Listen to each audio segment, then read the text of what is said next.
Welcome back to the NFL Pick 6 show, week number 4. Just got the tweet out right in time, boys, so feel free to give it the old retweet. Appreciate y'all listening to us live on a Wednesday night, 9 o'clock on the dot. As usual, Rich Hribar, Shark Football Analysis. We got John Daigle, 4 for 4, Bet Spurts as well. Daigle, forward-thinking show, obviously. If you have any thoughts as far as week 3, week 1 through 3, anything NFL-wise you want to get out before we dive in and knock out the show? I didn't go homeless in week 3. That's always a plus. I lived in the Hribar territory of getting $6 back. That's always good. It was just an interesting week because the cumulative ownership on the winning lineups was absurd, like less than 40% rostered across entire lineups because they stacked the Patriots-Ravens game that I actually got on. I was fearless enough to get on, but if you could imagine playing all the wrong players from a game that went over 50 points, boy, did I cover my ground quite well with no Devontae Parker and thinking if everyone was going to play Marcus Mariota in a spin down opportunity, I was going to spin down for Mac Jones with the wrong receivers. So nearly got there. We're nearly getting there. We're seeing though early on that DFS lineups through week 3 are just fearless this year. Like there is no more anticipatory stats. It is literally screw your matchups. If this player has the highest ceiling, you're playing them. And so I think we're learning more and more as we go on. At least you don't have to play Mac Jones this week. Mac Jones unavailable. Looks like it's going to be Brian Hoyer. Those deep throws were good, though. They were hot. We're probably going to get Zach Wilson back. It seems to be going to be back and against Pittsburgh for what it's worth. We're monitoring some running back injuries. Well, it looks like very likely that Swift and Montgomery are going to be out. More so on DK, the pricing is pretty friendly for Jamal Williams and Khalil Herbert. FanDuel, bumped them up, but they're still obviously pretty well positioned. Rich, any thoughts as far as week 3? Anything that you think is worth focusing on, or you want to dive in and break down the show? No, let's spin it forward, baby. Yeah, if this is your first time here, if you don't know how the show works, Pick 6. We focus on 3 games, 3 main games. We focus on the main slate. If you're wondering why we're not talking about the Dolphins or the Bengals or the Vikings or the Saints or San Fran or the Rams or the Chiefs or the Bucks, because we're focusing on the main slate. We focus on 3 main games, break them down from all different angles, then we run it back, give our favorite plays position by position amongst players that are not participating in those 3 main games. And, game number 1, let's just dive right on in. Number 1 game on the slate, the Jags, the surprising Jags at Philadelphia, 47's the total. Jags are 6-point dogs here. The old Doug Peterson revenge game. Daigle, you're the one, you're always our guy as far as who decides what games we focus on. And, I will yield to you as far as kicking this off. Jacksonville and Philadelphia. Where do you want to start as far as this game? Let's start with the Eagles side, because what this show is becoming is a more emphasized version of what it was last year. Because right now, through 3 games in the NFL, what we're seeing is NFL teams are averaging just 21 points per game, down from both 2020 and 2021. 68% of games in Vegas sports books the first 2 weeks went under. An incredible total. Yards per carry are up this year compared to the last 2 years because defenses are now allowing teams to run on them for more plays per drive, knowing in that case with 2 high safeties that are limiting opposing offenses, just exploding over the top of them, which is also why cover 1 is being used man coverage at its lowest rate in the last 2 years. And because everything is now being kept underneath in a copycat league, you're seeing the quarterback scoring become the highest margin it's been, and it's only 3 games. It could very much even back out in regression, but it's so far apart. Hurts, who we're about to talk about, Josh Allen and Lamar Jackson are averaging a combined 34 DraftKings points per game. The next closest, Carson Wentz and Patrick Mahomes, are averaging 24 points individually, nearly 10 fewer per game than these other 3 guys who just continue lapping the field. And so that's why we come back to Hurts and then questioning the validity of Jacksonville's defense as well, because now we've seen through 3 games, Carson Wentz, who a good matchup for Jacksonville, will still spike 28 fantasy points against them. Matt Ryan, and that has horrific spot that Hribar warned everyone about in week 2. And then injured Justin Herbert last week, who lost both center Corey Linsley and left tackle Rashawn Slater in game. So I still have enough questions about Jacksonville's defense to wonder if they can actually temper Jalen Hurts and the double stack we want to go for in Devonta Smith and AJ Brown. So of course I love Hurts a ton this week. Yeah, you teased that Buffalo-Baltimore game. Of course, we'll be talking about that one soon enough as well with Lamar versus Allen. That's probably the premier game on the slate. Two of the best quarterbacks. Hurts probably the other one. Rich, your thoughts as far as, I mean, Hurts looks phenomenal. Daigle's talking about double stacking. Is it automatically Brown and Smith? I guess Goddard's in the conversation as well, too. Knocks out the tight end, which is a little bit weaker this week, the absence of Kelsey on the main slate. If you have all the funds in the world, of course, you want to get yourself some Andrews. Hurts, your favorite pass catchers for Jalen Hurts are Brown and Smith, probably. But what about lineup construction and salary? Yeah, it's those guys. I mean, what you love about Jalen Hurts right now is that, this is the happy learned how to putt, portion of Jalen Hurts' career. He's winning in structure. He had 2 rushing points last week and was the QB2 in fantasy points in the week. The run out's been great, but this is what you want good players to do when they have soft matchups, right? That's the one thing with the Jaguars D too, is like, yeah, they had those 2 scenarios that it's like tough to gauge what they really are, but they also smashed those spots too. So it's like, it is kind of one of those things. Like it's like, where does the credit fall on a small sample? We'll know a lot this week, for sure.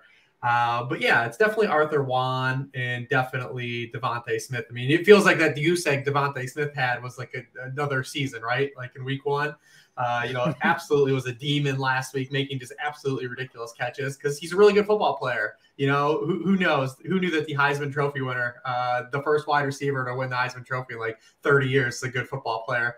But yeah, it's those 2 guys. They're just commanding so many targets in the offense. I love Goddard. I love the big play ability he has at a tight end position that just lacks big play ability. But like, he's just not getting targets at all. It's just all going to these 2 wide receivers. He's been targeted on just 14% of his routes. That's 23rd among tight ends. I would love for him to pop. I mean, maybe he fits here because, like you said, tight end is just once again another cesspool. I saw people like Victor lapping, like, oh, Tyler Conklin's the tight end 3. You know what Tyler Conklin being the tight end 3 tells me is that there's 2 good tight ends. So, I mean, yeah, that's where we are right now. And one of them isn't on this slate. So if you want to go ahead and take a shot on at least a player that has inherent upside, that's, averaging a lot of yards per catch and a lot of yards per target, I'm all for it. Yeah, and obviously the ground, the carries for Hurts, it builds that floor, which is lovely. No less than 9 carries in the season. I think he's got 3 touchdowns on the ground as well. John, what do we do with this backfield as far as Philadelphia? It's kind of a mess. Like, again, you're not exactly sure who's going to run the ball, and sometimes the quarterback's going to vulture it too. They are theoretically going to be ahead here, but do we trust anything here? Sanders, I know, was a guy that was played last week. Otherwise, just kind of a mess. Are we excited about anything on the Philadelphia side when it comes to running backs? For me, it's always the same. And if I want a piece of this offense, and I do, but I cannot afford to get up to Hurts plus his receivers, I will then take the out in tournaments and try to leverage off to their rushing touchdowns. And if you're going to do that, it has to be Miles Sanders, who continues to be used much more heavily than both Kenneth Gainwell and Boston Scott. Sanders' backfield touch rate has increased now at 73% the past 2 weeks, but a season high 76% this past week. 16 touches to Kenneth Gainwell's 3, just for reference, who was the next closest back on the team. And so if you want to try to sneak it in, I think that's totally fine. But DraftKings in particular, you already mentioned FanDuel. DraftKings this week is super interesting because unlike previous weeks, you could kind of do whatever you want this week. If you try to double stack the Bills, it gets a little expensive since that's what everyone's going to do. But overall, we're seeing prices temper on running backs in particular. And thus, we can now just kind of have the field to play with. So I don't think you need to get there, honestly. And it's not something I'll be prioritizing because the matchup doesn't really scream anything that stands out. I ran some optimals pre-show Wednesday night, yada, yada, yada, grain of salt, things change. And I thought that too. I was thinking, maybe the optimals are going to give me Hurts, or they're going to give me Allen, or they're going to give me Lamar, or something like that. Can I guess? Yeah. Oh boy. I mean, go for it. You're probably going to guess it right. I don't know, but the only cheap down really seems Mariota. So Geno, Goff. There you go. Oh, well, yeah, Goff is a little less expensive. You're right. Yeah.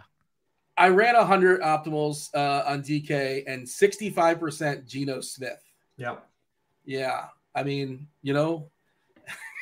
what are we expecting? 49 points in that game, and it's Detroit, and Detroit's been a sieve, and it's in a dome, and yada yada. Supposedly, Gino's gonna cook or gonna be allowed to get at least some ingredients. Mariota 17% for what it's worth. Hurts 8%. Carr 5. Allen 1. Lamar 1. Which again Wednesday night, and on FanDuel different story. FanDuel the number one guy is Hurts at 61%. Gino 22. I had to stricken that game from the list once I saw Detroit's injury report. It's only Wednesday, but there are a lot of question marks we need to worry about in Detroit right now.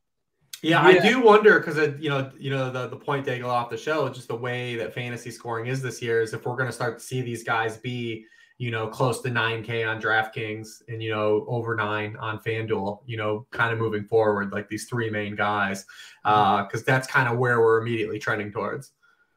So, John, who are the runbacks on the Jacksonville side? I assume Kirk is probably the most appealing option, all things being equal.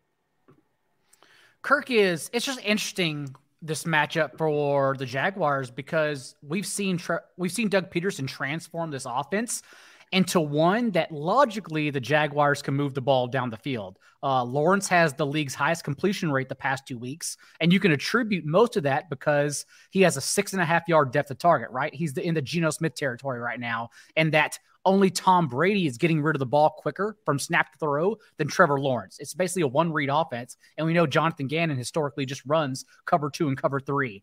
And what they've done the past 2 games, because the logical answer is Christian Kirk, but the past 2 games, Zay Jones in particular has seen his ADOT fall from 10-yard depth of target in week 1 to just 5-yard depth of target the past 2 games, cannibalizing Evan Ingram, but at the same time having a higher floor because they're now feeding him targets shallower to the line of scrimmage. And so it's an interesting spot for either. Maybe if you want an out at tight end, he's 3,400 Ingram, for instance, on DraftKings, you can go there. But overall, Christian Kirk probably has the highest ceiling, but Zay Jones, if you need to sneak by a wide receiver, I don't think there's anything wrong with that. And a distinct amount of savings, too. Looking at DK, Zay Jones, 4.2K. A lot of targets last week. They paid him. They paid him for a reason. 4.2 for Zay. And Kirk's 6.6. So, the money obviously matters. We live in the world of a salary cap. Rich, your thoughts as far as the Jags? And we even saw Marvin Jones. I believe he got in the touchdown. He got in the box, too. So good for him. Yeah, they all got one. This is a big litmus test for me to go on the Jags. Last week was a huge step forward against the Chargers, although they were missing multiple pieces defensively too, as well as offensively. But this is kind of what I'm looking for, to get serious with the Jags, and especially with Trevor Lawrence himself. Trevor Lawrence didn't really play well in week 1, plays really solidly the past 2 weeks. Now he gets probably his toughest matchup of the season. Now I want to see how he handles it. The last 2 weeks, the last 2 defenses he's faced have just basically lived in cover 3. Our guy Gus Bradley, and then Brandon Staley. Basically almost same lineage of what they call defenses. Trevor Lawrence has faced cover 3 on 50% of his dropbacks. He's 28 of 32, 10 yards per pass attempt against cover 3. The Eagles play almost no cover 3. They basically stay in man, or that Fangio, Jonathan Gannon, cover 4, cover 6. They are second in the NFL behind the Vikings in cover 4 and cover 6, that Fangio style defense. And those are the 2 areas where Lawrence has struggled the most. And it's early in the season, small sample, but against man coverage, he is 18th in EPA per dropback, 5.7 yards per pass attempt.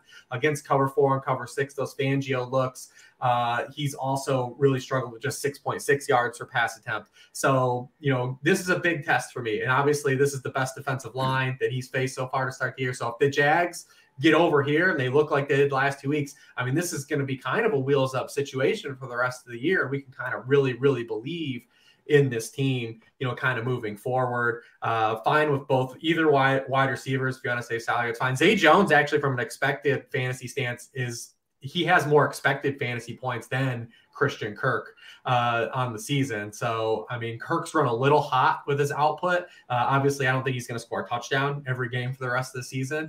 But yeah, both those guys are on pretty even keel, opportunity-wise from a target perspective. So I don't really have any problem. You can get a lot of options here. It's mostly just how much do you really want to believe in the Jaguars, and could they be a trap? I think probably the most fascinating part of them is the backfield situation, right? Like the Eagles, you look at the Eagles and we talk about Miles Sanders. The Eagles have never trailed at all the entire season. So, yeah, it's just been the Miles Sanders show. Like, we don't know if the Eagles fall behind, does Kenneth Gainwell play more? And this is where we kind of are with the Jaguars, right? The Jaguars haven't trailed at all the last 2 weeks. And, and as a byproduct, it's been kind of all James Robinson. What happens if they fall behind? We saw Travis Etienne play a lot more in the passing game in week 1 when they were pushing the football in kind of comeback mode a little bit. So does he end up playing a little more this week too if the Jaguars fall behind? So there's a lot of still where we're working with a very small sample. A lot of these teams have been typically in like one game script that like for the first 3 weeks. And we'll talk about Cleveland next. They're another team that's just been in one game script the entire season. And what happens when we start to see teams build out some of the sample being in different scenarios? Yeah, I was taking a peek at the Philadelphia schedule. I don't know if you guys looked that far ahead. Oh, we looked at it in the summer, baby. Yeah. We were all. We looked at it when Jalen Hurts was 40-1 to win MVP. Yeah. Somebody tell me when they're losing. I know it's the NFL and any team can be any team and any given Sunday and yada yada. Jacksonville, stop me when they're going to lose a game. At Arizona, Dallas, Pittsburgh, at Houston, Washington, at Indy, Green Bay home, Tennessee. Stop me whenever they're going to lose a game. Giants, Bears. Stopped you. At Dallas, home versus New Orleans, versus the Giants. That's week 18. That was the whole schedule. Is that they run the table? I know, overreaction city, but they're favored in every one of those games right now. I mean, this is part of why everyone thought they were one of the best bets in the NFC to have the best record and potentially represent the Super Bowl. It's why they became trendy as things went on and more things happened in Dallas over the course of the offseason. Now it doesn't always work out like this, Dean. Like the Bears had the fourth easiest projected schedule, and you see how that's going right now. They are 2-1, so they are getting by on that schedule, but also like that offense is not something we're counting on. So it doesn't always pan out like Jalen Hurts' potential MVP odds. Yeah, I mean, this team is loaded though. Like it would all fall off. Like Hurts playing in structure the way he is. Like if this is sustainable and this is the player that the step of growth he's gonna make. This was always the thing. I mean, this is one of the best offensive line in the NFL. It's one of the deepest, defensive front rotations. They've got a great secondary. They obviously trade for Arthur Juan after drafting Devontae. Like this team is loaded from a talent perspective. Also, Rich hinted at game script for Jaguars, and that's kind of what brings me to maybe sneaking in Travis Etienne on DraftKings in particular. I still have to play around a bit. We may lose Christian McCaffrey this week. We have to wait on Jonathan Taylor's toe injury, but it may be a week where we're playing median priced running backs anyhow. If that's the case, it's worth noting Etienne the Jaguars have run a pass play on 87% of the 31 third and fourth downs he's played this year. Like when he's on the field on conversion downs, it is a passing down. Thus, it is negative game script. And if you were expecting the Eagles to put the pain on the Jaguars, like that's the run back here, not James Robinson. You guys mentioned the Bears being 2-1. John, who's the most fraudulent 2-1 team? Because there's a lot of options. You just said it. I mean, is it the Bears? It is the Bears. The Giants also have an easy schedule too, though. That's the thing. They play this weekend. Yeah. How come that game's not here? No one's going to be proven a fraud. How come that game's not on this? No, we're not talking about the Giants and the Bears. Well, we're gonna talk about the Bears when we get the position plays. Don't worry. Yeah, I mean, we'll have to talk about the running back situation. It looks like at least on DK, Herbert's going to be pretty popular, I imagine, over there. He's good, man. Herbert is awesome at the game. He's a good little player. Yeah, and that team does not choose to throw the ball, so he's going to see the ball a fair bit, I imagine. Even when they're down by 3 scores, they don't want to throw the ball. You're right. It is a very weird – they have that 1930s playbook or something there in Chicago, but hey, they're 2-1, I suppose. It's the first time since Tim Tebow led Broncos that a team's completed single-digit passes 3 games in a row. And if they go a 4th straight game, it would be the first time since 1978 when they changed like the passing rules. Wait, they've not completed double-digit passes yet in this season? No, not in the game. Oh, my God. So bad. And they were, like, getting walloped in one game at least, right? The one game? They were down 17 at the half against the Packers, and they called 17 runs to 7 passes in the second half. Oh, my God. That was a national TV game, I believe. I feel like it was. To be fair to all this, because it is funny when you talk about these numbers, but, like, to be fair, like, they're, like, elite at running the football, though. Like, they've been amazing at running the football. It's not like they're just, like, doing what Mike Vrabel's doing, where they're just handing the ball to Derrick Henry and he's tipping over every 2 yards. Like, the Bears, at least, for as much as I want to say, like, this is not how I would run a team, they're at least just popping huge plays off in the run game. And I don't think it's his first read, but Justin Herbert's natural read is to literally just launch the ball 40 yards downfield, which he's not good at. So like they're just taking the ball out of his hands every snap. You mean Fields, right? Just to confirm. Fields, yeah, sorry, Fields. Yeah, Herbert can launch the ball. That's actually how we wish he would throw it 40 yards. Yeah, exactly. Yeah, we want that to be his natural read, but it's not. We good moving on? I think we're moving on, right? Yeah. Cleveland, Atlanta, 49.5 is the total here. Cleveland looks like a 1.5 point favorite here in the Dome in Atlanta. Rich, your current stopping grounds. Cleveland, talking about the Browns. Well, I mean, it's pretty good run out. They faced Joe Flacco, Mitchell Trubisky, and Baker Mayfield. It's kind of what you want, right? Now they're going to face Marcus Mariota in a Dome, who, by the way, we'll get to Atlanta, but Atlanta's fun. These two teams, though, I mean, you look at these are efficient offenses.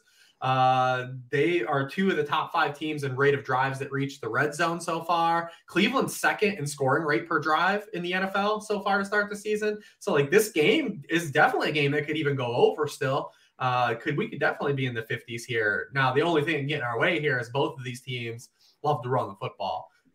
And if they're not running it, with hyper efficiency, then we're talking about eating play clock. And maybe that's how this game ends up going under. But yeah, both these teams have been really efficient so far offensively. And Atlanta's done it against 2 good defenses. The Saints have a good defense and the Rams have a pretty good defense. And they still this is a team that's giving you all kinds of multiple looks. They're obviously using the pistol more than any team in the NFL.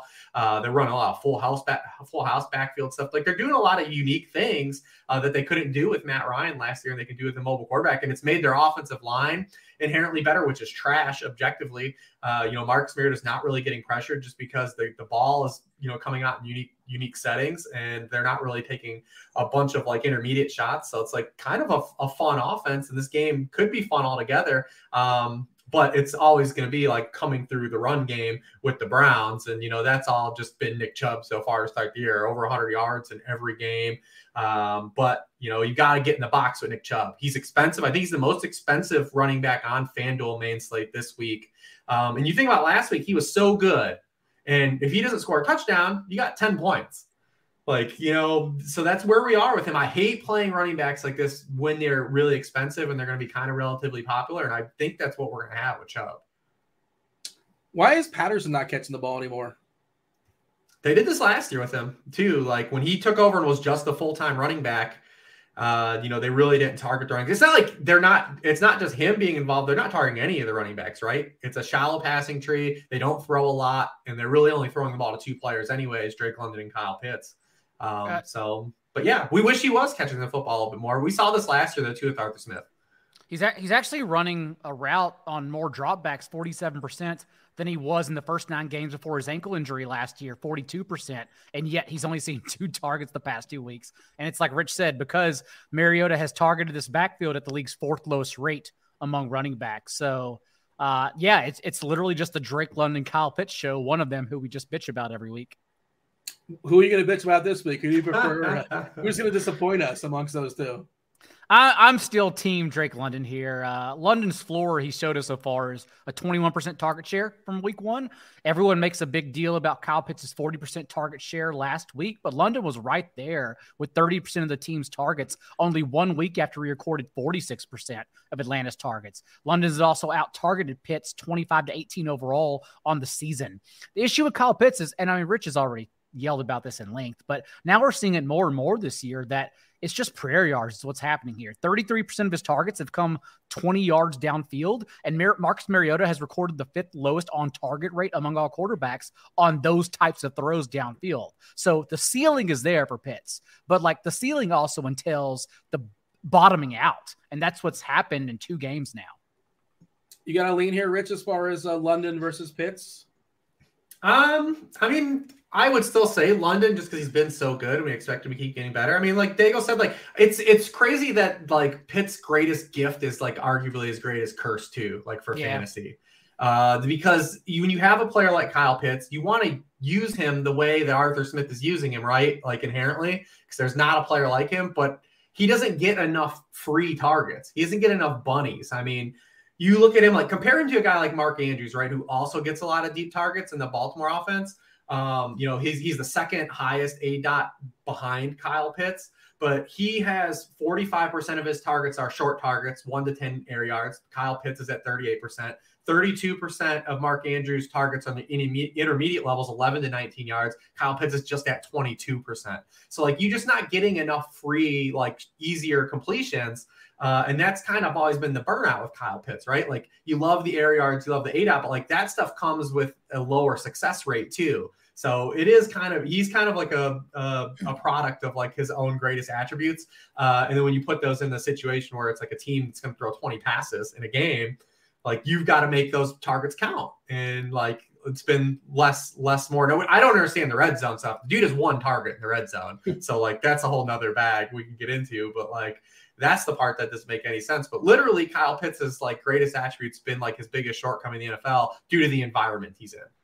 It's literally the difference what you're seeing between Chris Olave and DJ Shark right now. DJ Shark, everyone says is 1 inch away from a big play. But that's because he's a downfield receiver who doesn't get volume. So every week he's volatile. Whereas Chris Olave is volatile. He's getting prayer yards. But when you get 13 targets per game, that's a lot of prayers that have an opportunity to be responded to. So just as many prayers as you can throw out to the world, you're going to do better. The Pitts argument over London is just opportunity cost. He does not have to do as well. His contemporaries are not as strong. London's got to beat a lot of other guys, basically, to be more relevant, I suppose. That's kind of my argument that why I would lean Pitts. But who's going to get more fantasy points? Probably London, but that's not really the question because line construction matters as well. Go ahead. Is it? Yeah, you're about to answer my question. I think Pitts will naturally be higher rostered as he is every week over London. But yes, I would love to hear your projection on it.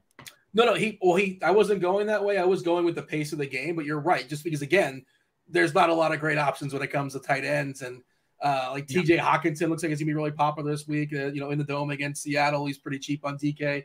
He's popping. And if you have the money, if you want to splurge, you want to go for the big boy number, Andrews, of course. And we'll be talking about that game soon enough. Buffalo versus Baltimore. That's the game that's most likely to shoot out. I was going to pull up again. Shout out Derek Hardy and the blitz, the game plays. He talks about how many plays that are projected for this game. And if you throw the Miami-Cincinnati game out, which is currently projected for the least on the entire slate, but again, that's Thursday night. Who cares about Thursday? This game is projected for the least amount of plays on the slate. Lots of running, obviously, which, certainly you can get there. It can happen. Chubb can break one off for 80. Who cares? They can run the ball for a while after that and run some clock. But I never really know, man. Daigle deciding between the running back, between these two and Hunt. And it's just, I just have a hard time picking these Cleveland running backs, Chubb and Hunt. And Hunt's, can certainly break them off, but he's got to get in the box several times. Certainly he can. It's tough because he's just got his route to get there is just trickier than others. And Chubb only has 1 more carry inside the 10 than Hunt this year. Hunt is averaging 15 touches per game. That's a number he's received in 3 consecutive games. Even for the play volume projection, though, like Rich said, these teams are relying on efficiency. And as someone who drafted the Browns defense in every redraft league, I will tell you, the Browns defense right now is 1, banged up and 2, overrated. That's why I kind of like the Falcons offense here too. Mariota is one of only 4 quarterbacks in the league averaging 10 air yards per attempt because teams are and now we've seen through 3 games, teams are chucking it on Cleveland without any fear. They've actually allowed the 3rd most receiving yards on throws 15 plus yards downfield. And that's to the murderer's row of Baker Mayfield, Joe Flacco, and Mitch Trubisky. So they have I say their first real test. It is Marcus Mariota, but they have their real first test in efficiency here. So it could go either way. Maybe Mariota fails, but maybe this game just pops off in favor of the Falcons. I guess we're not certain about Myles Garrett. I know he was in that car crash. There's no way he's playing. Did you see the body cam footage? I don't think there's any way he's playing. We also don't know if Clowney's going to play. And we have a relatively, small sample here, but, just going back to last year with neither Garrett or Clowney on the field, the Browns are 31st in pressure rate. With Garrett off the field, they're also 31st in pressure rate, just Myles Garrett. When both are in the lineup, they're 2nd in the NFL in pressure rate. So these are difference-making players that matter. If the Browns are going to be missing these guys defensively. And you talk about Mariota, like, being able to utilize some of that stuff that we're doing. Like, he's averaging 11.5 yards per pass attempt out of the pistol. And when they don't use the pistol, it's 6.6 yards. Unreal. So it's how they're getting all their shot plays. So, I mean, yeah, if Garrett or Clowney are both off the field, now I would say Garrett has to be an absolute long shot, just judging by, dude, his car flipped over like multiple times. Like if you check out the body cam footage, like he could barely stand. Like I would be shocked if this dude plays this week. If he does, then like these dudes are just like, we already know they're like superhumans at our level, but like he's absolutely just a metahuman if he can play in this game after what happened. If you can pick one of the, skill players here, Patterson, London, and Pitts, who's your preference amongst those three, Rich? I mean, it would depend. I'd have to check to see kind of what like everything is looking at in terms of rostership. I would definitely want to take Pitts for the deep shot plays, like Daigle said. But like, if he's going to be more popular, maybe you go London. I think the Browns passing game is pretty good leverage too in this game. Obviously, Chubb looking at his pricing, but Amari Cooper is on an absolutely hellbender the last 2 weeks too. I mean, he now leads the NFL in share of team air yards. And this is all coming. Amari's gone over 100 yards and a touchdown last 2 weeks in games where the Browns have never trailed. Like, what happens if they have to start throwing the ball? Like he's the only guy. Like, Amari Cooper is what everyone thought they were getting in DJ Moore. Like, this is what's happening. Like, this is the guy. Like, this is what and if they have to throw, they haven't had to throw yet. It's kind of a one-man band. We saw Njoku come alive on Thursday for the first time after they just didn't throw to him at all the first 2 weeks. Man, I benched him in like 3 FFPC leagues. We all did. Yeah. And like, Jesus, man, like the dude had like 30 points over there. But so if that's sticky too with his routes, I mean, he's in play too. So the Browns passing game is pretty decent because we talk about Mariota being kind of like a fun fantasy guy, but Jacoby Brissett has been legitimately like a good NFL quarterback the last 2 weeks in the NFL. He's now he's top 10 in EPA and per dropback. Obviously structure of offense is really helping that, and who they're playing has helped that. But the passing game here for the Browns could be one of the leverage points too. It's also been, as you said, honed down since week 1. Like, we got that blip on the radar with a 32% target share from Donovan Peoples-Jones. And then the last 2 games, Amari Cooper and Njoku have hoarded 62% of the team's targets. Like, there's no one else to go to outside of these two. So it's actually pretty condensed if you're thinking about getting cute and finding ways to stack this game as well. Pulling up the ownership now, you kind of referenced it before there, John, as far as this game specifically. I happen to have, let's see, we got DK pulled up right now. Let's see. All right, just give me 1 second. And Wednesday night, bear that in mind. Obviously, grain of salt, but I'm curious. Pitts, DK, Pitts 5K is about 11%. Cooper at 10-ish percent, 6.3K is the asking price. London David Njoku's the question because he's only 3,700 on DraftKings, and like we will have to ask ourselves how many people will go down knowing Njoku's cheap off recency bias compared to Kyle Pitts. How many people will spend up for him? It felt like they were obviously forcing passes his way. Like there was 3 or 4 passes in a row. It seemed like on one drive. That first drive was meant just to get people out of Arthur Smith's mentions. That's all he did that for. First play of the game, he had a 75-yard touchdown. Yeah, Mariota missed him. As I said, the gift and the curse, all in one play. Patterson at 6% interesting. And like it's Cleveland, nobody really knows what to do with those running backs. They just kind of ignore them typically. 6% for Chubb and 5% for Hunt. That's where we're at right now on a Wednesday night. We got anything else here, John, or shall we move on? I think that's about it. Rich? Sounds like a plan. All right. This is the main event, right? Buffalo at Baltimore, 51.5 is the total, highest total on the board. Buffalo 3-point favorites. We talked about it last week, by the way. The humidity, man. The humidity in Miami is undefeated. You saw it all over Buffalo. That team was exhausted. Diggs was exhausted. Allen was exhausted. They were all exhausted. Big W for Miami. The Dolphins fans are really excited down here in South Florida. Buffalo and Baltimore this week, 2 premier quarterbacks, some premier pairings. This is not going to sneak up on anybody here, John, but which side do you want to start? What quarterback do you prefer out the gate? Either way, you can't really go wrong. I have more questions about Baltimore's side than I do the Bills. Gosh, this game is just insanity.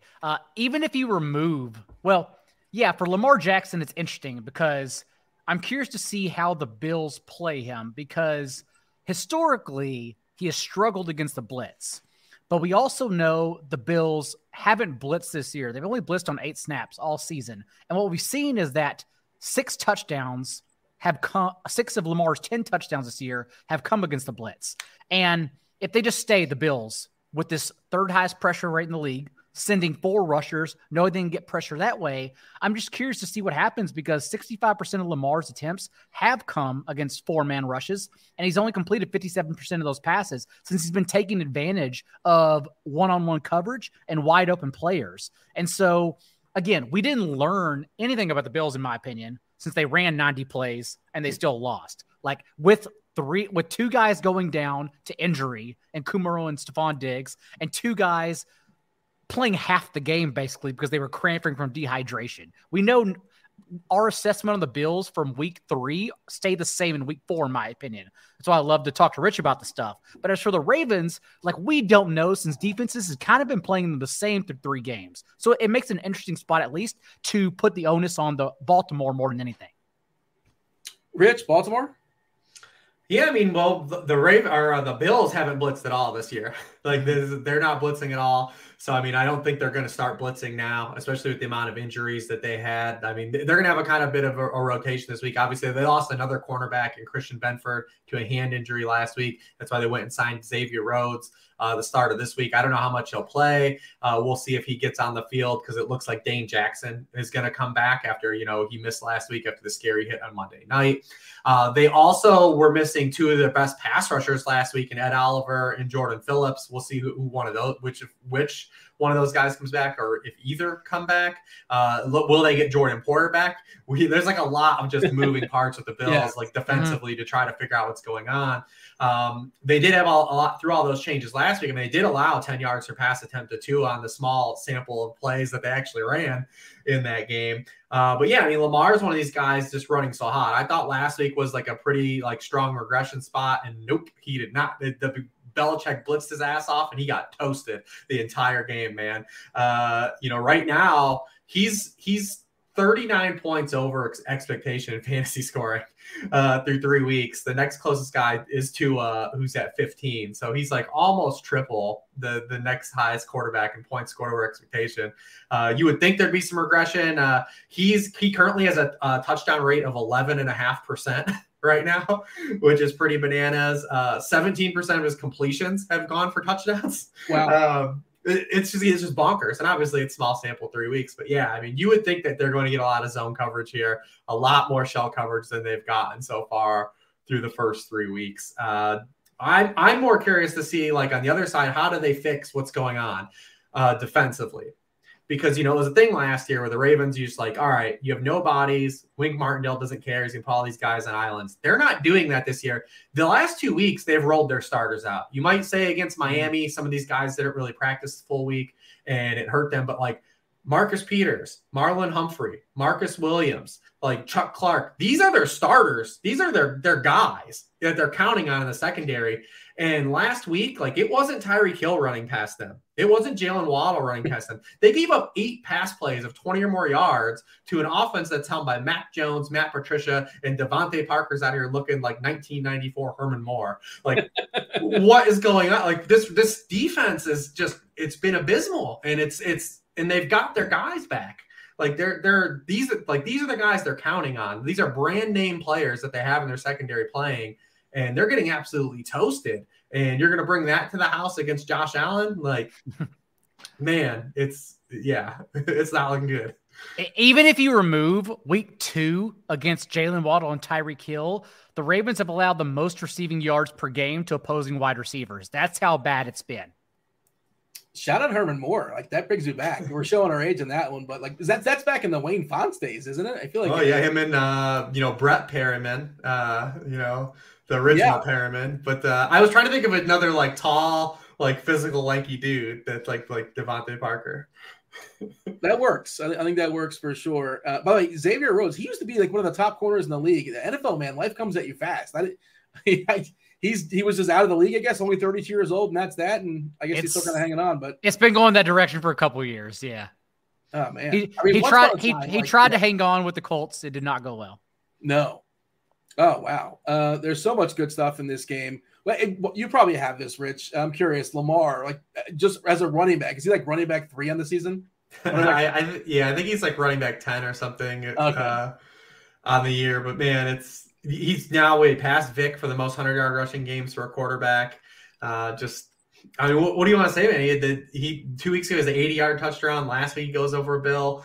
It's just insane, man. I mean, the fantasy ceiling, like it's like right the way he's playing right now is 2019-esque. Now let's just see if teams get religion and start saying, you know what, let's just stop blitzing him now. So you want to pair him with Bateman? You want to pair him with Andrews, ideally? Which do you prefer? You want to go off the board someone for Duvernay or something like that? Who do you think is the best pairing, all things considered? I mean, it's not going to be Duvernay. Duvernay has 8 targets on the season. 3 I know he's got 3 touchdowns, but the dude has 8 targets. Like, I'm not going to be chasing that. Bateman is really frustrating because every time Bateman has touched the ball this year, he looks like he's like on another plane of existence. But like he's not playing a lot, which is really I don't really get. I mean, he's run a route on just 75% of the Baltimore dropbacks. That's 60th among all wide receivers in the NFL. But he's got like this just a huge play every game. I would love to start seeing him play like full time, get that route rate up to like 90% and start getting, pushing a lot more targets. Even last week, just 4 targets and, he had one with a 35-yarder. But yeah, I mean, his upside is electric. But we would love to see the usage get going here for him for sure. I mean, Andrews can be such a cheat code if he can outlap all the tight ends by 10, 15 points. Like theoretically that's possible. And just, spending up, obviously it really hampers the rest of your lineup to some degree. But, when he hits, if he hits, and he's been hitting, and all the other tight ends just kind of like get their 4 for 40 and maybe they get the end zone or something like that. It's a beautiful thing to be overweight on guys like that. Your thought here, John, as far as the peripheral pieces for Lamar, who's your favorite pairing piece? Yeah, it's always good when you can leverage Andrews. If there's a higher priced tight end, people are valuing ahead of him. That was the case last week with Kelsey and what we thought was a great matchup. I particularly thought Kelsey was the play over Andrews. Was not the case. I don't know if I need to look here at that this week, but Andrews is obviously an amazing play. Like we asked what happened when Marquise Brown leaves this offense, and the answer is, Andrews is going to lead the team in 20-yard targets. And Lamar Jackson hasn't even been accurate on those deep shots. He's still bottom 4 in the league and on target rate on throws 20-plus yards downfield, but Andrews is still living off leading the team in targets both in the deep range and intermediate level of the field, 10 to 19 yards within the line of scrimmage. On the other side of the ball, it's interesting because I keep wondering who is the person to pair up to make unique Josh Allen double stacks. And I thought the answer maybe for touchdown equity was Dawson Knox last week. And he did suffer the cramping, but man, we're seeing and it could be due to game script, but we're seeing different usage for Dawson Knox this year, not only in target share, but remember the last 10 games when he returned from that broken wrist last year, he was on the field for a route on 90% of Josh Allen's dropbacks. This year, he's been on the field for just 62% of Buffalo's dropbacks overall, including last week, again, around cramping, but just 59%. So overall, it just seems to be picking the right second receiver behind Stephon Diggs, who also has not hit his ceiling yet since he was supposed to play the full game, but didn't since he suffered an in-game injury last week. I think the quote unquote obvious one is probably Gabe Davis, out of UCF. You could, if you want to be a little goofy, Devin Singletary, if he's going to get 10 passes thrown his way. I think that's one thing you can pair Allen with Singletary. It's not nuts.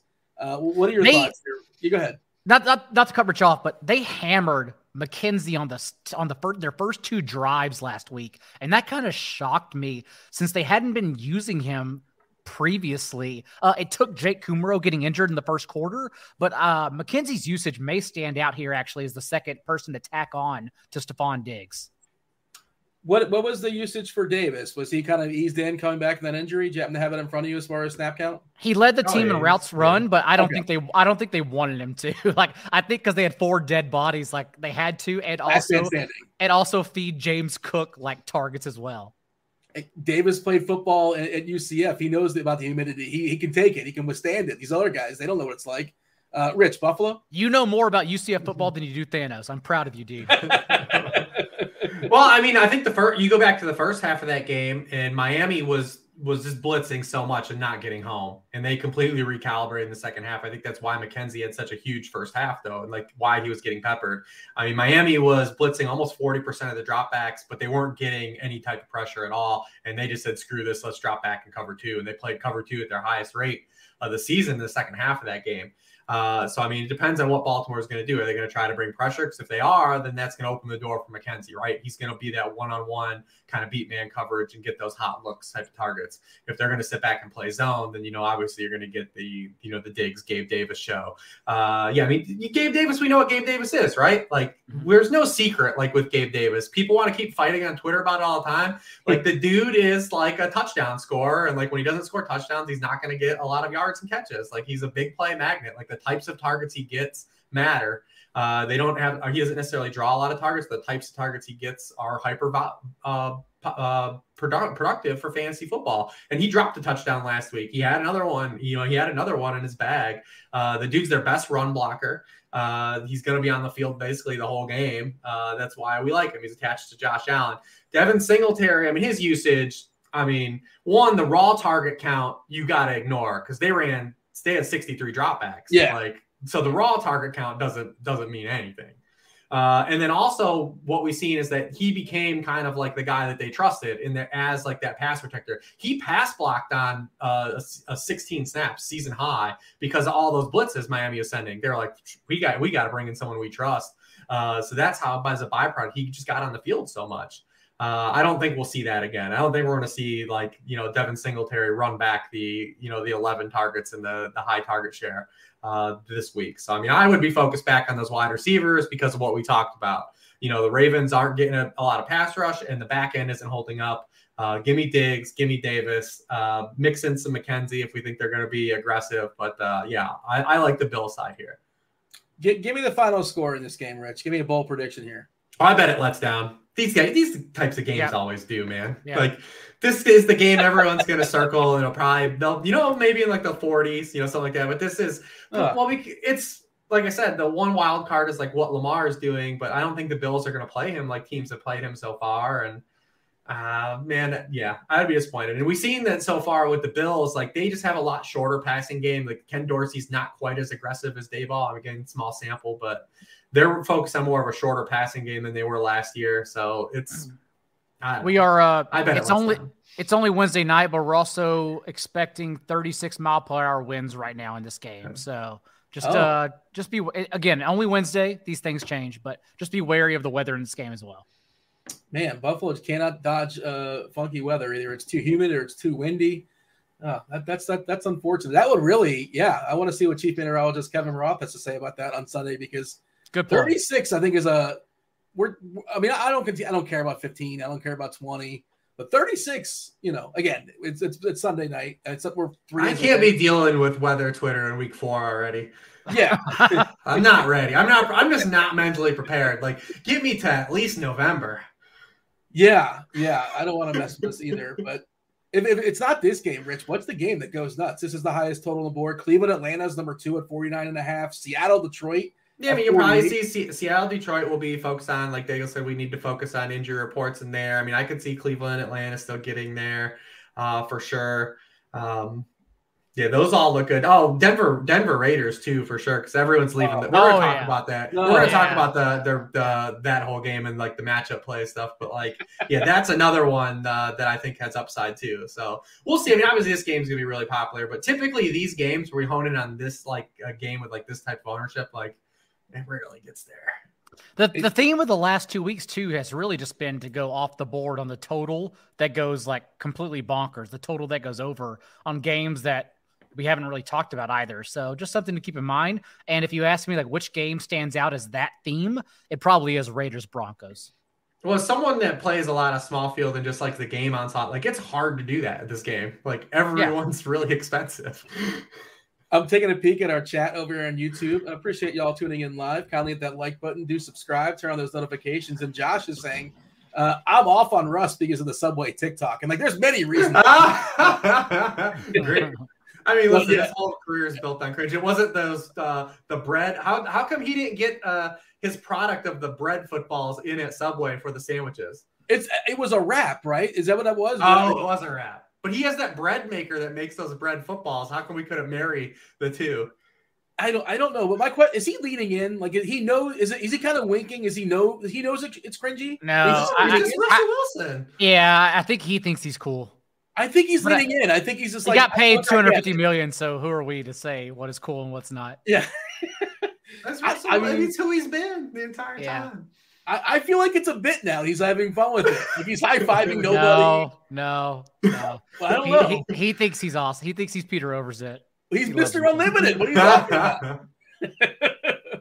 All right, we're going to run it back and talk about our favorite plays position by position. Before we do that, I do want to mention our fabulous sponsor, Thrive. Join in on the fantasy prop action this NFL season with Thrive Fantasy.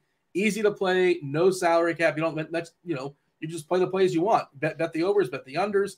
Do not mess with the salary cap. It's no salary cap as far as the style. It revolves around over-under style player props. Each player prop has a fantasy score associated with the prop. The riskier the prop happens to be, the more fantasy points you get for winning that prop. You rack up the most points for your share of the prize pool. Of course, we have a nice, sweet, fat promo code. It's Grinders, Grinders. That's Grinders, Grinders. When you sign up, you get a deposit bonus up to $250 as well as free tickets. How do those tickets work? You get 2 free tickets, 2 free $20 contest tickets if you deposit between $100 and $499 American dollars. If you deposit $500 plus, you get 6 free $20 contest tickets, so $120 free in tickets if you deposit $500. And also, again, a $250 deposit match bonus. We do have some of the I threw them your way, guys. I don't know if you're taking a peek as far as their big tournament over there at Thrive today. Thrive this week. You got to pick 10 of these 20, right? And again, some of them are kind of a coin toss, like CeeDee Lamb, over or under 60.5 yards. If you predict over, you get 100 points. You predict under, you get 100 points. That one's kind of a break even. Josh Allen, over 2.5 passing touchdowns, you get 130 points. If you're bold, he gets those 3 touchdowns, you get 130. If you're not so bold, he gets under, you only get 70 points. So really not much of a payoff there. Is it bold for this game? Like under it's those? Like 40-mile-an-hour winds, it is. Right. I'm upset. Thrive doesn't know the wind. Thrive's not Kevin Roth. Well, yeah, it's funny. I was looking at this before the show, and I'm like, yeah, I'm definitely going to play over on Josh Allen, getting 3 touchdowns, and I'm getting juice, theoretically, like 130 points on it. I feel like that's a good, it's a great play, but I hate to be a prison to the weather. Kyle Pitts, here you go. Is this bold or not? Over, under a touchdown. If he gets a touchdown, you get 125 points. You say no touchdown, just 75. And there's not a lot of benefit in betting the under on that because the 75 points are nice. They're better than 0. But in these big tournaments, you really have to kind of sort of sweep the board. Is there anybody standing out for you, John? I'll go bold because that's what you want. You always mention going bold on this segment. So yeah. I'll go bold and scroll down just a hair, and I will go under Nick Chubb touchdowns, hoping and thinking all the touchdowns are soaked up through the air by the 2 players we talked about, David Njoku and Amari Cooper. I'm worried. Nick Chubb has faced, or the Browns have faced, the league's highest rate of 8-man boxes, and Chubb is still averaging 5.5 yards per carry and leading the league in rushing yards. Nothing has stopped him. But at the same time, it's a good enough matchup for Cleveland's passing game that maybe it's those other 2 receivers who soak everything up. So I'll go under for the points. What about yourself, Rich? Don't give me like Leonard Fournette under 1.5 touchdowns for 50. Rich always takes the injury outs. You know what? I can't believe we didn't even bring up the Nick Chubb narrative streak playing his first game from Georgia. Oh, yeah. We didn't even go narrative streak about that. Oh, boy. I like a couple of these on there. Like, obviously, I look 4 down. I think it's another really good spot for Tyler Lockett, a guy I played last week in my Atlanta run backs. He's playing 40. He's running 42% of his routes from the slot.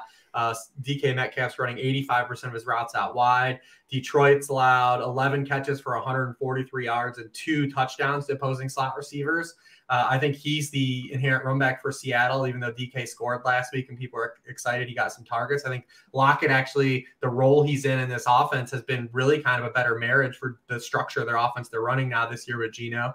Matchups good, I won't get into any Jeffrey Okudah stuff, but I think the matchup's better for Lockett, so I could see him getting a bunch more receptions again. I like the Chubb under just for the purposes of it's a touchdown. Like, you see the guy not score touchdowns. Sometimes those are hypervariant, right?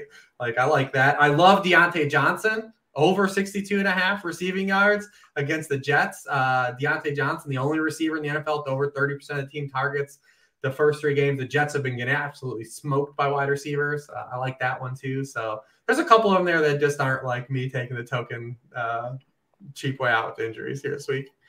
I appreciate that. Yeah, $125,000 contest, $25K to first. They have lots of stuff going on over at Thrive, but that's their big boy tournament. And then last I saw the last several weeks from the start of the season, it's been overlaying. So feel free to jump in there. Again, one last time, the promo code is Grinders. Use the promo code Grinders when you sign up for a deposit bonus up to $250, as well as those free tickets we talked about.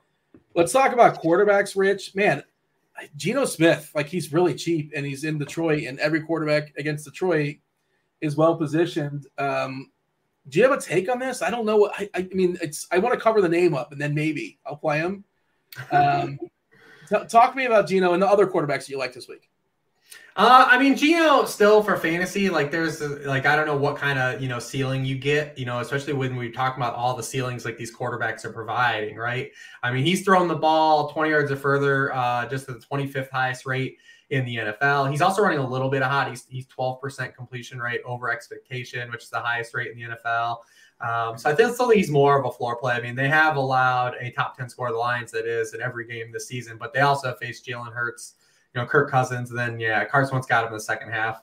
But, yeah, I don't know if he's so much a like, I mean, to me, if Amon-Ra is going to be healthy and if Josh Reynolds are healthy, Goff is the inherent play. Because, one, it's leverage on Jamal Williams. Two, they have a 28-point team total, which is, the highest on the slate. The Lions have the highest team total on the slate. I can't believe we're here. Oh, yeah. So, I mean, to me, Goff would be the dude I think is way more appealing in this game.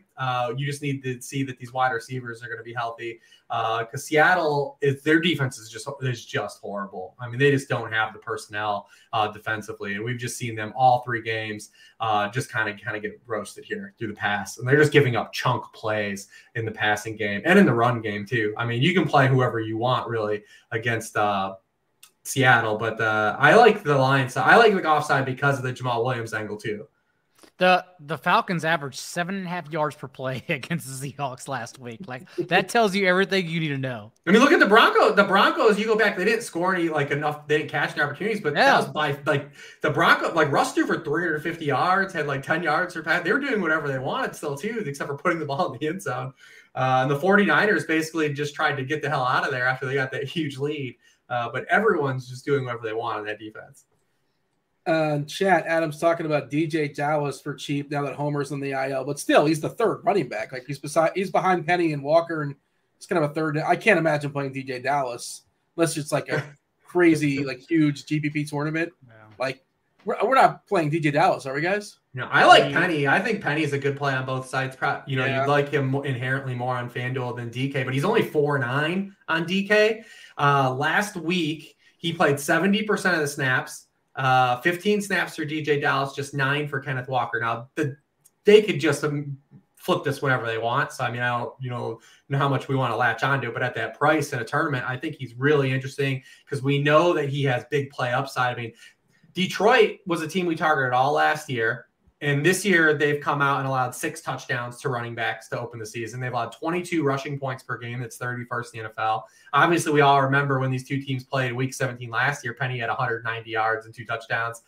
I think Penny's pretty interesting at his price. Obviously, tournament game stack only play, but 4.9 is pretty cheap for a lot of upside. John, I want to get your quarterbacks. And again, I really want an official take as far as Russ Wilson because there's a lot of recency bias for people. Like, they watch that game on national TV and it's no. But if there is a get right spot, it's in that dome and against the Raiders. Theoretically, they're what, 3-point dogs there. Man, he's not moving. He's not running anymore, which is kind of disappointing. Yes, but it's really just comes down to how inaccurate and efficient they've been in the red zone because they're still 13th in yards per drive, but 31st in points per drive. So the touchdowns clearly haven't been there. And more importantly, now you get this team who has the third lowest red zone scoring rate. Russell Wilson's 8 for 18 in the red zone, hasn't thrown a touchdown, but the Raiders have allowed the third highest red zone scoring percentage this year on over 80% of their red zone possessions against them. And so we think there's a little bit of bounce back here. And more importantly for Russ, no one's going to play him. And also, there's really only one way for him to go with the ball because Sutton has 21 targets and 47% of the team's air yards the past 2 weeks. The next closest on the team only has 9 targets. So it doesn't just have to be a Sutton standalone option you're looking at. Again, no one's going to play Russ in a terrific matchup. Like, this is the game where if Russ goes nuts, like, this is it right here, this matchup. And Albert O's like kind of worthless now. Like, he's not even the top tight end on his team. I saw people on Twitter talking about dropping Judy in season long. That's your wheelhouse, John. Is that what people should be doing or no? No. But some people like understand context as well. Like, dude, the leagues out there you hear about where Chris Olave is still a free agent. Okay. And it gets wild. Like, don't get into the waiver wire depths. It gets wild out there. Dude, Judy got hurt 10 snaps into week 2. So, like, we're going to throw, like, and then last week, his route partition rate was just under 70%. So he didn't practice the entire week. He also almost had a huge touchdown. Mm-hmm. Week 1, he had a touchdown. Like, what do we, like, there's only 2 guys in this offense. Yeah, like, you think they're going to start throwing? Who else are they going to start throwing the ball to? Like, the Broncos' schedule is so easy. No, come on, man, we're hanging on. I think he's a good play here. I think you could double stack Russ because of the reason I just said. If you want to get off of it, I think Javonte Williams is a pretty fun tournament play. Russ is number 1, even as bad as he's been. He's number 1 in yards per pass attempt against man coverage. The Raiders play zone coverage at the 27th highest rate in the NFL. Like, they'll still give you those looks under Patrick Graham. It's not Gus Bradley anymore. Man, yeah, I think Russ is a pretty solid play. Now, he could just be washed, right? Like, the thing about this, what we've seen so far with the Broncos is this has ended up just looking like what we saw the last few years of every Russell Wilson offense, where every third down is a struggle, in rhythm plays, like these, the quick pass game is just non-existent. Every play is a shot play where it's a 50-50 ball to like a boundary wide receiver. That's like what we've seen so far. It's looked like every Russell Wilson offense the last 3 years. He still has an absolute cannon. He can rip it, but the quick game has just been absolutely awful right now. Hey, one more thought. Kyler Murray, why is he not running anymore? Is it small sample stuff, or is there something changing here? Anybody got a thought on that? Just throwing it out to the field. No thoughts on why he's not running. They've ranked first in no huddle rate in back-to-back weeks now. They're running more plays, probably because they suck and need to run more plays. But like, they are actually improving their pace on offense. It's just like the issue is their offense doesn't change. Like, it is Zach Ertz getting volume that's not explosive, Marquise Brown having to hang his head on a lot of targets, but downfield targets, and Greg Dortch being the most efficient receiver on the team. Nothing else matters. Like, that's the issue here. Yeah. All right, let's move on to running back. Jamal Williams is going to, be really, really popular, especially on DK. The presumed absence of Swift. Same deal with Khalil Herbert, the presumed absence of Montgomery. We did mention earlier in the show, Wednesday night, CMC did not practice. Wednesday, Jonathan Taylor did not practice. I wouldn't freak out just yet. Wednesday's kind of a rest day for a lot of guys. They don't practice on Friday. Then you got to be on red alert. You got anything of that, John, as far as CMC and Taylor? You kind of mentioned, is there a real chance these guys sit? We're waiting on it, but usually when coaches are ominous, that's not a good sign.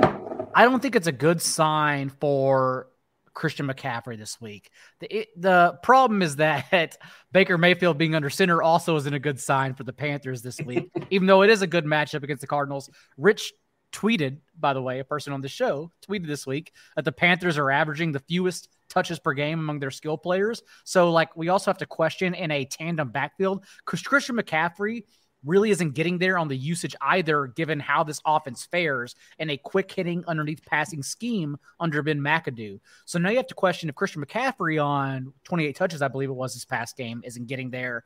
Can Chuba Hubbard and Deontay Foreman in a split backfield with the same touches get there? And the answer is probably no. So even at Stone Men, like, it's probably not worth it, honestly. But I really question, like, I don't think we have McCaffrey this week. Yeah, I'm thinking if Baker can kill CMC kind of sort of somewhat, you can't feel great about Chuba and Foreman. They're pretty cheap for what it's worth. Foreman is the dirt low, 4K on DK, Hubbard 4.7, but hard to get enthused about any of that. You feel good about Jamal Williams? Is that good chalk? Is Herbert good chalk, John? I love Jamal Williams, but again, Rich had the tournament play, pivoting off on Jared Goff, given the matchup, as long as we get Amon-Ra St. Brown. That also is simultaneously a pivot off of T.J. Hawkinson, who, given his salary, I think people will play, and I never want to play, so this is great. Just give me another reason to not play him at all. And Jamal Williams is good. The thing is, we've seen this one, it's only one game under the same coaching staff, but we saw this same exact scenario last year in week 16, whenever Jamal Williams led the team with 19 touches, but Craig Reynolds, who was in for DeAndre Swift, got 14 touches and 100% of the team's backfield targets, all 4 targets. We know from experience from just these last 3 games, Jamal Williams still going to get those money touches inside the 10-yard line over whomever else is available behind him. But if you want to pivot off of for the cheap quarterback, because that's what we're really trying to do here, off of Geno Smith onto Jared Goff and then spend up elsewhere with the receivers we know we're going to in Amon-Ra St. Brown and Josh Reynolds, perhaps, that's still the tournament pivot you want. Lots of names thrown out there, Rich. Feel free to gravitate onto any of those or bring some new ones into the conversation. Eckler and, man, the Chargers, like everybody's hurt. They lost another lineman. They can't run the ball as is. I was so much more bullish on that team this season, but if jinxes were real, it just feels like the Chargers are jinxed, man. Who do you want to bring into the conversation as far as running backs? And feel free to tack on some of the guys that were thrown out there already. Yeah, I want to get there in Eckler, but damn, he's so expensive still. They arguably have the worst run game in the NFL, and now we're talking about potentially missing 2 starting offensive linemen. Well, we know Slater's out. We don't know if Lindsley is going to come back. Austin Eckler has 32 carries for 80 yards rushing. His rushing totals are 36, 39, and 5 in the 3 games. Now he's facing Houston, though. If you can't get going here, you can't get it going at anyone, right? They're 29th in yards per carry, a lot of their running backs. They've allowed a first down or touchdown on 28% of carries. That's 24th. They've allowed 5 or more rushing yards on 46% of the carries against them. That's 29th. So we're going to, if Eckler can't get running here, I don't know if it's going to happen, but he's another guy. I brought up Penny. I brought up Saquon, Khalil Herbert we talked about. I mean, you could just keep paying for Saquon if, you want to keep playing Saquon. If we reshuffled up redrafts, I think Saquon would be 102, right? I think we'd see Kupp be unanimous 101. I think Saquon would be 102, knowing what we know now. Wow. But yeah, all those guys are not to get into this spiel, but it'd be close with Taylor. Taylor's third down usage is still pretty great, honestly. The team may suck, but his third down usage is good. Where's Jefferson in that? Is he top 5? Yeah, he'd still be there. Okay. Yeah. I don't think listen, man, I understand the last 2 weeks have been frustrating, especially because what we tasted in week 1. That's the frustrating part. We had the sample of week 1. This is how it's supposed to go. But listen, man, I'm not worried about Justin. Life is about expectations. When you get that expectation right out the gate, it's like, oh, wait a second. I was promised this. And we started off on euphoria, man. You got anybody off the wall, off the board as far as running backs, Rich, that's worth exploring? I thought Penny was as good as I could do, man. That's pretty good, yeah. That's why I didn't have any quarterback picks either, because we kind of talked about all the quarterbacks that are going to be in my pool this week. You know what's weird standing out here as far as, again, I'm looking at Cardi's blitz game level factors as far as the game it's projected to have the most plays, and there's some question marks in it as well, but the Jets and Pittsburgh, it has the most plays projected at 138.4, and it also has one of the lowest totals on the board, right? Harris. One thing with the Jets, though, is you have to factor in now is anything that happened, is that what their offense is going to be, right? Wilson, yeah. Zach Wilson's coming back. They basically were just awful and had to throw it 60 times a game at 4 yards down the field to Tyler Conklin and Breece Hall. There's a lot of volatility into what we have now moving forward with them, because no team was ever going to throw the ball 800 times. I think it's what they're pacing for. And like Daigle said, when typically when you have a bad play, it means you have to run more plays. And that's what we had with the Jets so far. But Zach Wilson is just bad, but do they trust him to throw that many passes? I bet Elijah Moore gets over 10%. I bet people still want to play Elijah Moore from Zach Wilson. Elijah Moore is 4.8 on DK for what it's worth. 5.5 on FanDuel.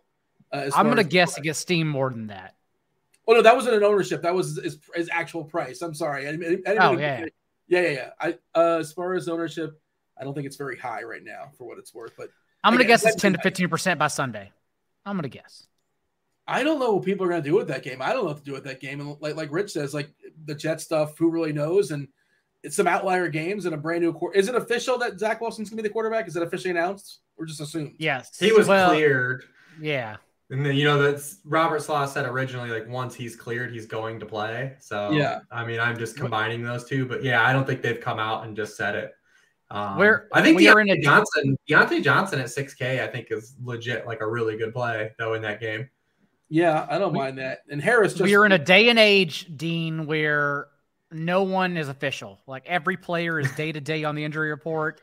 No one's actually starting until they're starting. It's ridiculous. Well, in this day too, like the day and age of Twitter, like today's like Wednesday, right? Like we've historically known like Wednesday, like guys will miss for like weird things or let's like not practice, right? Especially running backs that touch the football a lot of times. So like everyone's freaking out, but like you got to let some of this stuff breathe in the middle of the week. And also just a new day in the NFL because we saw how everyone handled the preseason. Like they're not going to run guys out. Like the sports science side of like the equation now for all these teams, like they're not working these guys in practice as much either. So I don't know. Give me to Friday and tell me that Christian McCaffrey's not practicing on Friday or Jonathan Taylor's not practicing on Friday, and I'll start to like really bubble up here. Yeah, I don't want to fully dig on that stuff. I'm just speculating. And again, this is like a first look kind of sort of show to some degree. You're gonna stay tuned. You're gonna be watching some more stuff going forward. And I feel like is Wilson a downgrade? Is it fair to say Wilson's a downgrade from Flacco as far as the overall offense and the efficiency, or is that I don't know. I'm just in my head it feels the efficiency Flacco is bad. Yeah. It's hard to be worse. Efficiency wasn't there. If you get Zach Wilson as a rookie, like Zach Wilson, what he was last year as transitive property, probably not. But like, what is there any growth here? Is there opportunity for growth? We've seen like Trevor Lawrence take a step forward. If there's a chance for Zach Wilson to be, at least you have to play him. Like you have to see. Yeah. Dude, they took him second overall last year. Like you got to play him. Nature of the they're missing 3 offensive linemen too. They're down 3 starting offensive line. It's a bad run out for the Jets again. Typically, it's a 12-game slate and 9 games at 1, 3 games in the late slate. So and stupid. The 3 late games are kind of rough. Like Arizona, Carolina, 42.5. That Denver Raiders game, which could get funky. I think that's the one that's most likely to get funky. 45.5, and then New England and Green Bay, which Brian Hoyer, the Brian Hoyer show and. Rodgers is kind of a game manager. I mean, he's good at what he does. He's but I mean, it's their offense. He doesn't have a choice. Like that's what they're running. Like the bottom 3 pace and neutral game script. They are. I think they have the 4th lowest wide receiver target rate right now. Like this is what their offense is. We kind of knew that this year. They're relying strictly on efficiency, which you can do with Rodgers, but you have to be efficient every week because nothing is arriving to help you in volume on this team. Yeah, and DFS-wise, it's just kind of worthless. People will run Dubs back. I mean, for sure. Yeah, Dubs, you'll see Dubs get run back for sure. I think Tunyon's pretty interesting in that game too. But we see this all the time in these tight end slates. It's Andrews in the field, and more people will play the field because you only need one guy to play bad, right? And then it's wide open. But my first thought is I want to play Dubs like if I'm going to play him. I'm going to play him a la carte, right? And that we kind of saw his breakout game last week, and there's no reason to think like he wouldn't excel as the number 1 guy for other, by default, draft equity, however you want to say it. But what do they have to do against New England? But you might be able to get a couple cheap touchdowns out of them, some turnovers or something like that. But it's Jones and Dillon, and they're going to kind of eat at each other. So neither look spectacular. But of course, in tournaments, yada, yada. Receivers, John, the board is yours. There are some receivers that are worth talking about. Brian Hoyer, by the way, has lost his last 14 starts. Like I cannot believe they're running him out there. I'm not even a big like Bailey Zappi guy, but like what you have in Brian Hoyer. He's been holding a clipboard for 7 years now. I can't believe it. I've never heard of what's the guy's name? Zappi? What's his name? Bailey Zappi. Bailey I've never Zappi. heard of him. I'm a big Bailey Zappi guy. Just from Western Kentucky, right? Yeah, he was a 1-read quarterback in a shotgun offense, essentially, just a college scheme. But I mean. he has more upside just in existing over Brian Hoyer or whatever. Michael Pittman is interesting. The Titans are the only defense allowing double-digit yards per target to opposing wideouts, and Pittman has a 25% target share in the 2 games he played. Even in Ashton Dulin registering 35% target per route run rate, we saw them move him back to the bench as their fifth wide receiver, with everyone else, Pittman and Alec Pierce, healthy last week. So Pittman very clearly the target here. Rich already mentioned Tyler Lockett, who I really like this week. Metcalf has the team's only red zone and end zone targets the past 2 games, but Tyler Lockett still has a 30.8% target share to Metcalf's 23.6. Something's bound to give here, given the volume. And then we already mentioned Russ and Cortland Sutton. I like bringing back Devontae Adams. And I know it's easy to say that. He's expensive. I don't know how many people will get there. But, I mean, he still leads the team in red zone targets. And despite Mac Hollins' breakout the past 2 games, has only 1 fewer target than Hollins. Like, he's right there every single week. I'm not worried about it. So I don't know, again, how many people are actually going to play Adams this week. And I love the skinny stack option in a late swap position. I've been Wikipediaing Bailey Zappi. Shout out to Hilltoppers, Western Kentucky. I've never heard of it. I don't really follow the draft. Not a big draft or college guy outside of UCF, of course. But yeah, 4th rounder. I mean, I guess he would get it. He's just not ready, obviously. But Brian Hoyer, it's going to be a disaster. That's not going to go well. If we know anything about the Patriots this year, is that Belichick just knew he wanted friends around him. That's it. Just bring all your friends back between Joe Judge, Matt Patricia, Brian Hoyer. Listen, everyone comes back. I mean, I want my friends to be around me for my death too. So I want to be surrounded by loved ones. Rich, what do you got as far as some receivers you want to enter into the conversation? Yeah, we talked about a lot of them. You know, I like Pittman too. I like that call. You know, I like Lockett. I like Deontay. A lot of the guys we talked about during the games we talked about. Listen, Sedarian's going to get that Monday Night Football pricing. You know, that always, you know, pricing comes out before. I mean, what if like CeeDee Lamb actually is just the player we all thought we were drafting in the summer? It kind of looks like that, right? Like week 1 looked like we had a terrible run out, but the dude has 29%, 53%, and 53% of the team air yards through 3 games. He has 27%, 37%, and 40% of the team targets through 3 games. Like that's what we kind of were drafting him for. Cooper Rush, competent, yeah, getting him the football. He plays against the Washington football team, who are a sieve defensively. Not competent. Not competent. There's no commanding going on over there. Paid? No. Well, we've seen it before, like Scott Mitchell or something. I mean, this is not the first time where like somebody goes out there for 3 or 4 games and does, like you said, looks competent. I'm not saying I would want my favorite team to pay Cooper Rush, but okay. He's set for life because when you do this under Jerry Jones, you get invited to every dinner party. So, like, don't worry about Cooper Rush. And remember, like, Cooper Rush, they literally cut in the preseason, like, heading into week 1, and no one even tried to pick him up because it's Cooper Rush. Who cares at all? And now he's, like, the most confident backup in the entire NFL.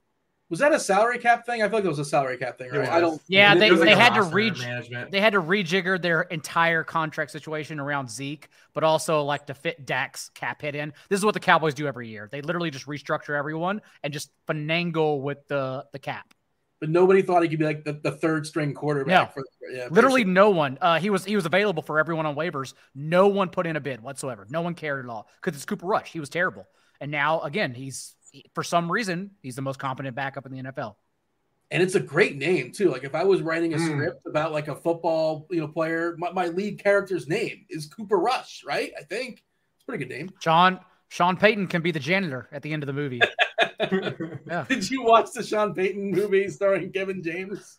I may have had a few drinks one night. Do you think Sean Payton was they let him know, like, hey, just so you know, it's gonna be Kevin James? Like, was he excited when he found out it was Kevin James?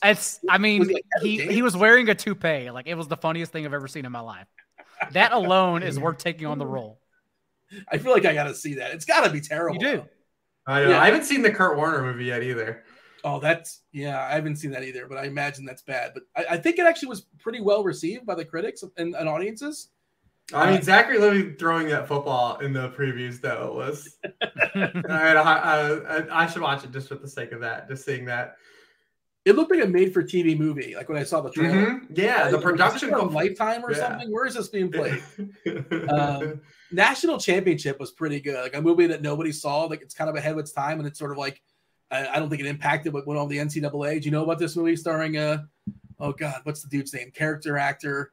The guy's like the dad in every movie. He's in the drumming movie where he's very upset. He's a very strict teacher. What? J.K. Simmons. You know J.K. Simmons? Yeah, you've seen him in everything. Are you talking about Whiplash? No, yeah, I was trying to describe Whiplash. They couldn't get it in my brain for some reason. I love Whiplash. I've seen it multiple times. Excellent movie. Yeah, excellent movie. Yes.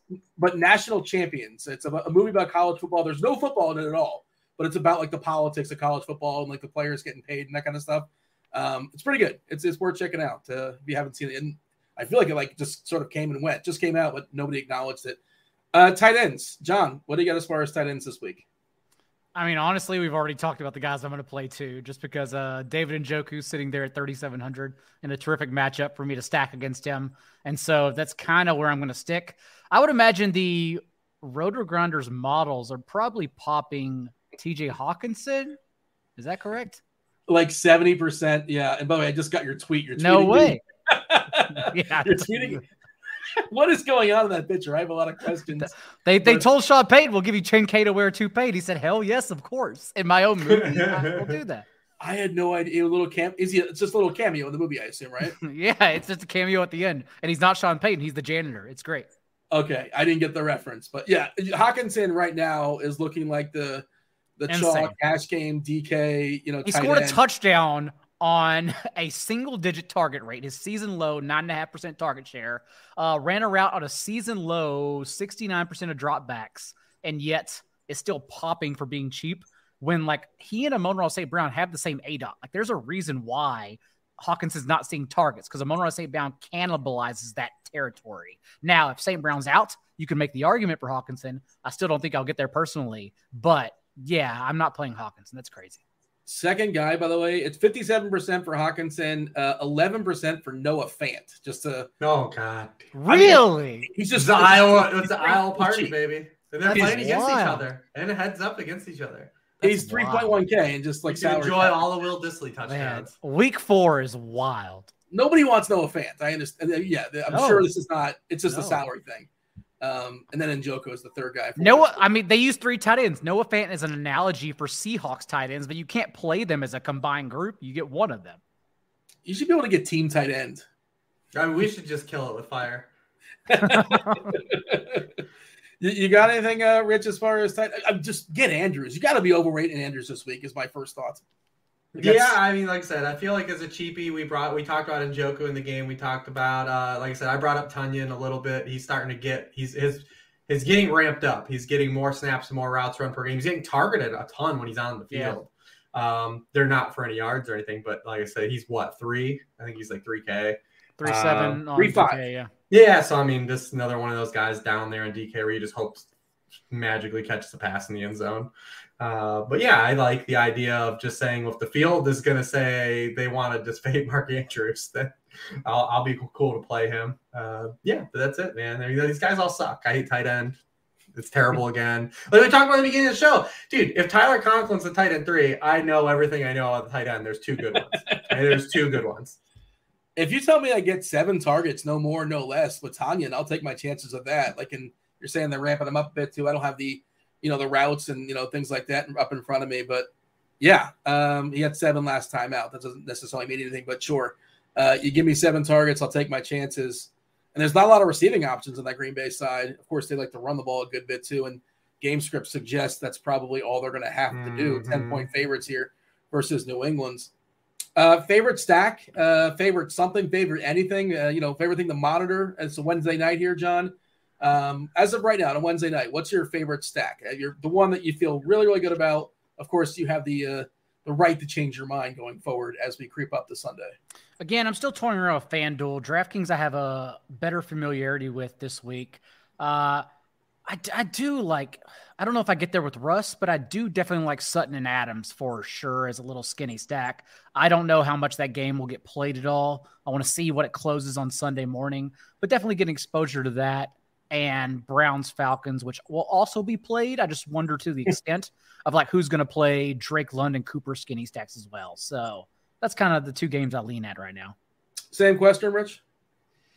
Yeah, I got my eye on the Denver game too to kind of see. I feel like that's going to be something people get to inherently because it's the late swap game. I'm also looking at outside of the Detroit, health factor is Washington, Dallas for inherently gross reasons. But Washington's just one of these teams I'm going to kind of look at every week because their defense is just so god awful and they have good players on offense attached to a bad quarterback. Like their playmakers are legitimately good. So like they're just always a team I'm kind of looking at for stacking purposes of their games. Who's your favorite Washington run back? Is it McLaurin? For ceiling purposes, it's McLaurin, but like Curtis Samuel's been pretty cheap. It's a fun Terry McLaurin fact. He has one catch in the first half of the first 3 games. That is fun. Is it close? The 3 best fantasy players you can own right now are fourth quarter Austin Eckler, fourth quarter Tyler Conklin, and second half Terry McLaurin. Well, that was the NFL Pick 6 show, week 4. As I always say, like everybody knows at this point, they know who you guys are, but just in case, remind them. John, tell the people where they can find you, where they can get your content, where they can get you up on Twitter, all the things. Yeah, and we're running a promo at 4for4.com for the next 48 hours. So by the time you're listening to this to Friday nights, use the promo code SUBTEMBER, not September. It's very cute. SUBTEMBER, and you'll get 25% off. And that includes my waiver wire column. That includes all our DFS content. Basically everything we do, including the betting conversations we have and the sub. So in the Discord, SUBTEMBER, 25% off. That's your promo code. Rich? At Sharp Football, Lord Reeves on Twitter. We are also running a promo this week. The amount of points scored on Thursday night in the Bengals-Dolphins game is the percentage you can get off on any subscription on the site. So cheer for a lot of points in that game. The first year we did it, there was 73 points scored. It was Jets-Broncos. And that was the game like Sam Bradford had like a 50-yard touchdown. I remember he was like bobbing and weaving through the line. Yeah, so cheer for a lot of points on Thursday if you want to read the worksheet or like just get like Warren's betting picks and stuff like that. But cheer for a lot of points Thursday. Dude, the Bengals are going to put up like 50. You've seen those uniforms, right? Those I hope so. Those uniforms are so hot. It's so clean. All right. We got to step aside and get out of here. Do appreciate y'all listening to the NFL Pick 6 show. That was Rich Hribar. That was John Daigle on behalf of producer Steve. Aaron Judge, who just hit his 61st home run. Coolio. I was Dean. Thanks for watching. We're out of here. Holler.